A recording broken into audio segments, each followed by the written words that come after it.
ভাই নতুন বছরে তো সবাই ফিস্টি করতে যাচ্ছে, তো আমরাও কোথাও বেরিয়ে আসি। কোথায় যাওয়া যায়? হ্যাঁ চ ভাই মেসেঞ্জার।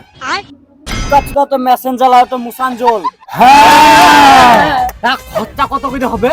মোটামুটি ২,০০০ টাকার খরচা হবে রে। না না না না না, চ দার্জিলিং। ভাই চ ভাই, ভালো পাহাড় আছে, মজা হবে কিন্তু। কিন্তু ভাই ৪,০০০ টাকার খরচা হবে ওখানে। না না, ও দার্জিলিং ভালো নয়, ওই পাহাড় খুলে মাথায় পড়বে তুই মরি যাবো। হ্যাঁ ভাই তো ঠিকই বলছিস, কিন্তু বিহু করি না আমি। ঠিক ঠিক ঠিক, পাহাড় তো বলা এখানে আছে, দিঘির পাহাড়। তাহলে অসব বাদ দিয়ে দিচ্ছ, মাথা দুটো বক্স এনে ফিস্টি করে গিয়ে। তাহলে মাঠে বক্স আনলে ক টাকা করে পড়বে?